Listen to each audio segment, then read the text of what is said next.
कथा से ज्ञान करना कभी भी अनाधिकार चेष्टा नहीं करनी चाहिए।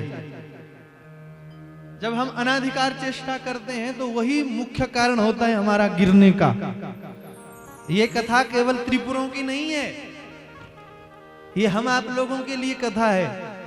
कथा जो है जीवन जीने के लिए होती है बंधुओं, कथा केवल कहानी नहीं है। अब इन कथाओं को सुनकर के आत्मचिंतन करना चाहिए कि ये अवगुण कहीं हमारे भीतर तो नहीं है। दूसरों की वस्तु पर, दूसरों के धन पर, दूसरों की जगह पर, दूसरों की जमीन पर कहीं हमारी दृष्टि तो नहीं है, कहीं हम अनाधिकार चेष्टा तो नहीं कर रहे हैं।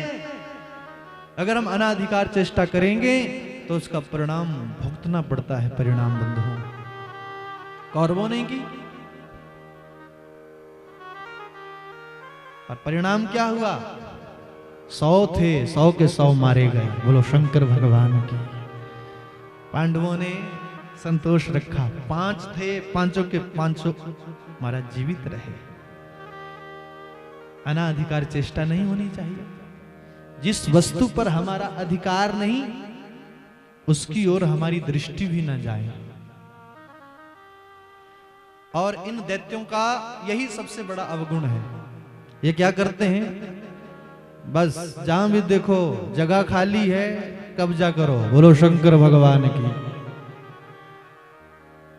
अच्छा विचार करो, आदि काल से विचार करो, क्या हमारे भारतवर्ष के किसी राजा ने दूसरों के घर जाकर के अपना कब्जा जमाया? विचार करना जरा।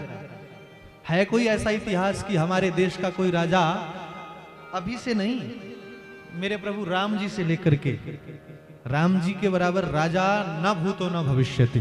बोलो शंकर भगवान की। इसलिए आज भी हम राम राज्य जीते हैं। आज भी हम राम राज्य जीना चाहते हैं। क्यों? क्योंकि मेरे प्रभु राम जी ने मर्यादा का निवहन किया है। क्या कभी हमारे देश के राजा ने, हमारे भारतवर्ष के राजा ने, हमारे सनातनी राजा ने किसी दूसरों के घर जाकर के अपना कब्जा जमाया? सीमा पर कहीं छेड़खानी की? बोलो जय श्री कृष्ण। आगे को बढ़े, अरे कब्जा तो दूर की बात, मेरे प्रभु राम जी ने श्रीलंका को जीता। जीता कि नहीं जीता? परंतु राजा किसको बनाया? विचार करो बंधुओं, राजा किसको बनाया? विभीषण को।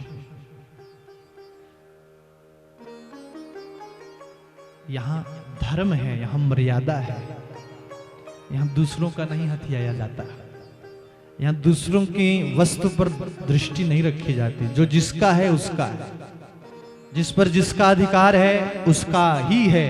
अनाधिकार चेष्टा करनी ही नहीं चाहिए। उसका परिणाम एक ना एक दिन भयानक ही होता है। चाहे कुछ भी कर लो,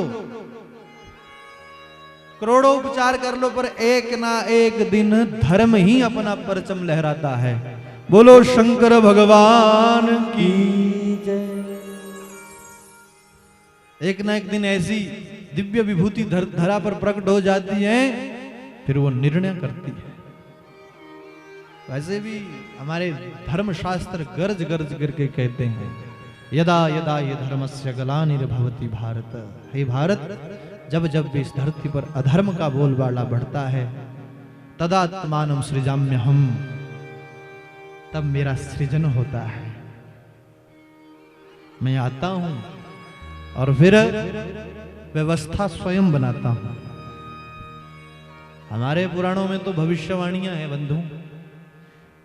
श्रीमद् भागवत महापुराण के 12वें स्कंध में पहले ही भविष्यवाणी हो चुकी है कि जब इस धरती पर मल्लेच्छों का राज हो जाएगा, सज्जनों के ऊपर अत्याचार होगा, कन्याओं का अपहरण होने लगेगा, गौएं त्राही त्राही करेगी, पृथ्वी मैया रोने लगेगी, प्रकृति दूषित हो जाएगी, अधर्म ही अधर्म फैल जाएगा, तो भगवान का अवतार कल्कि के रूप में होगा। बोलो शंकर भगवान की जय।